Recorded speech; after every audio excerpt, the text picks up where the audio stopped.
The harshest, most unforgiving place on Earth today is pretty much and arguably the Sahara Desert. It is a scorching, cracked, lifeless expanse stretching 9.2 million square kilometers, or 3.5 million square miles, across the entire northern face of Africa. That is roughly the size of the entire United States. And yet, it has almost no population, because it is quite simply nearly impossible to survive in. The highest reliably recorded temperature on its surface was 83.5 degrees Celsius, or 182 degrees Fahrenheit, on the ground. Humidity drops to a life-destroying 2.5%. Some areas go entire years without a single drop of rain. In fact, there is a region in southern Algeria called the Tanezruft, which locals simply call the Land of Terror. And on top of all of that, the desert is still growing. Since the 1960s alone, it has swallowed an additional 250,000 square miles of land, pushing southward, consuming everything in its path. So in pretty much every sense, this is a dead place, a vast, silent, burning nothing. But here is the thing. Right now, somewhere beneath those burning sands, lie the bones of whales, and not just any whales, but a graveyard of nearly 1,000 of them, lying in the open Egyptian desert, 150 kilometers from Cairo, in a valley so surreal that UNESCO declared it a World Heritage Site, a place called Wadi Al-Hitan, the Valley of the Whales. And while that alone is enough to make you stop and stare, it is only the beginning, because the Sahara has not always been a desert, and from a geological standpoint, its current burning, sand-blasted state is actually the anomaly. In reality, the Sahara has spent roughly half of its entire existence green, alive, full of rivers, lakes, giant animals, and people. And before that, it was not even land at all. It was an ocean. If you truly want to see the Sahara in its most jaw-dropping form, you would need to travel back not thousands of years, but hundreds of millions, to a time before mammals, before flowering plants, before almost anything we recognize today. And what you would find would make the current desert look like a pleasant afternoon. Let us start at the very beginning.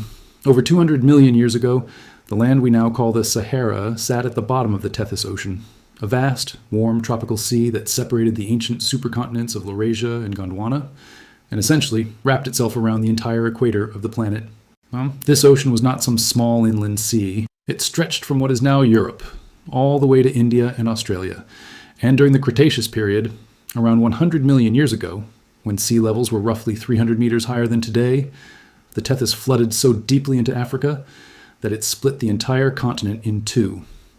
A shallow saltwater channel called the Trans-Saharan Seaway, running from the Mediterranean all the way down through Libya, Chad, Niger, and Nigeria to the South Atlantic Ocean.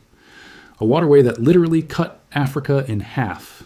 And in those warm Cretaceous waters, life had already decided to get ridiculous. Giant sea snakes patrolled the shallows. The largest catfish that have ever existed glided through the murk. Mollusk-crushing fish with teeth like industrial grinders feasted on shellfish the size of dinner plates. Long-snouted crocodilians hunted in the mangroves lining the shore. And sharks? Well, sharks were everywhere, as they tend to be, specifically an ancestor of the megalodon, called Otodus obliques, a shark up to 9 meters or 30 feet long, with teeth measuring 10 centimeters each. Morocco's Ould Abdone Basin today is littered with their fossils, an entire ocean floor, now sitting in a landlocked phosphate mine. But here is the detail that will genuinely mess with your head. The Great Pyramid of Giza, one of the most iconic structures ever built by humans, is constructed almost entirely from nummulitic limestone. Nummulites are the coin-shaped fossils of tiny marine organisms that lived in the Tethys Sea. 50 million years ago, geologists estimate they make up roughly 40% of the pyramid's building blocks. The pharaohs built their eternal monuments from the bones of an ancient ocean. Herodotus noticed the strange round shapes embedded in the stone back in the 5th century BC. He thought they were petrified lentils dropped by the workers. He was off by about 50 million years.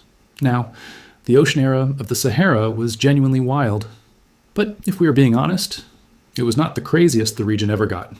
For that, we need to zoom in on a very specific window of time, around 100 to 94 million years ago, when what is now the Sahara was not a sea, but a vast sweltering river delta, a tangle of braided rivers, sprawling floodplains, and mangrove swamps, sitting just above the retreating Tethys.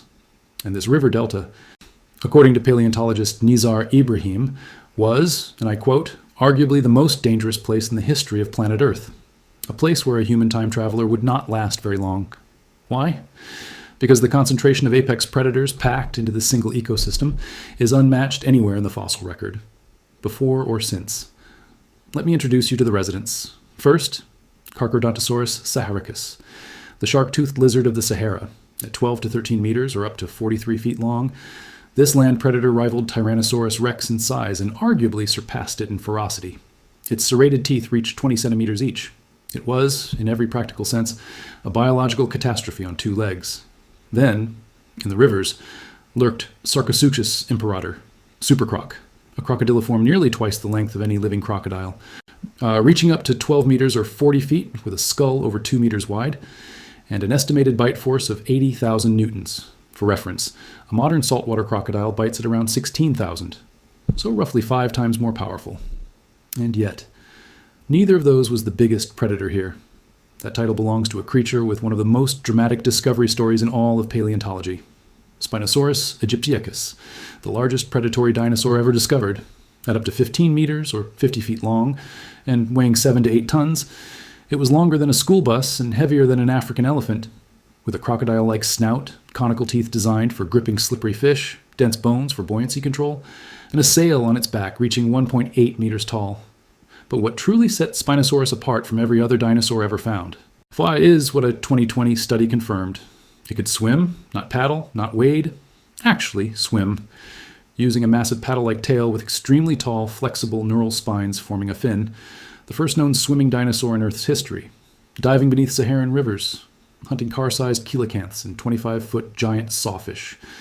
And the story of how we came to know Spinosaurus at all is almost as wild as the animal itself. German paleontologist Ernst Stromer first described it in 1915 from fossils found at Egypt's Bahariya oasis.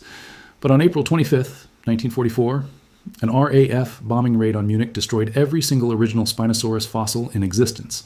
Stromer had begged the museum director to relocate them to safety. He refused. It took nearly a century for the animal to be properly understood. And as recently as February 2026, a brand new Spinosaurus species was announced, named Spinosaurus mirabilis, found 600 miles inland in Niger's central Sahara, with a spectacular scimitar-shaped bony crest on its skull. The first new spinosaurid species in over 100 years. The Sahara is still giving up its secrets. But even after all of that, perhaps the most surprising discovery from Cretaceous Sahara came just a few years ago. In 2022, plesiosaur fossils were found in Morocco's Kem beds, including a baby, just 1.5 meters long. Plesiosaurs, the long-necked marine reptiles that inspired the legend of the Loch Ness Monster, living not in the ocean, but in the Saharan rivers, alongside Spinosaurus, SuperCroc, and Carcharodontosaurus. So to summarize, this river delta had a swimming dinosaur bigger than a school bus, a crocodile with a 2-meter skull, a land predator with shark teeth, and a freshwater plesiosaur, all in the same ecosystem. Not bad for a place that is now sand. Fast forward. The dinosaurs are gone. The Cretaceous extinction has wiped the slate. It is now roughly 37 to 40 million years ago, the Eocene epoch. And the Tethys Sea is making one final appearance over North Africa for the last time. It is a shallower sea now, warmer, calmer, and teeming with creatures that have never existed before, and will never exist again, including walking whales.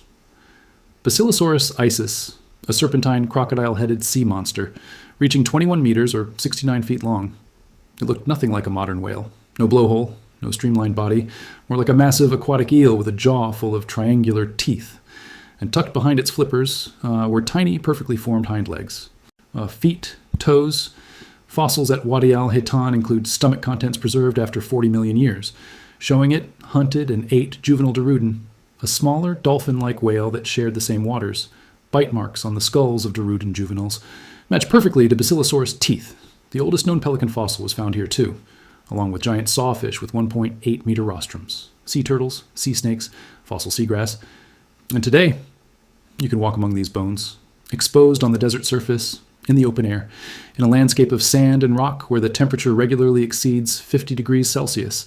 The ocean left its obituary on the desert floor, and it is still there, waiting to be read. But the Sahara's story does not end with oceans and dinosaurs, because as recently as 10,000 years ago, it happened again. The desert turned green. This period is called the African Humid Period. And it transformed the Sahara into something completely unrecognizable today. Savanna grasslands stretched across the entire desert. Tropical woodlands covered the highlands. Rivers ran through what is now sand. And lakes, enormous, permanent, teeming lakes, dotted the landscape from coast to coast. Chief among them, Lake Megachad, the largest freshwater lake on Earth, covering approximately 400,000 square kilometers, roughly the size of the modern Caspian Sea, so vast it overflowed its banks and drained into the Atlantic Ocean. Today's Lake Chad is about 1,500 square kilometers, a ghost, a puddle compared to what it once was. And what caused all of this? A wobble. Earth's axis has a slow 21,000-year wobble called axial precession.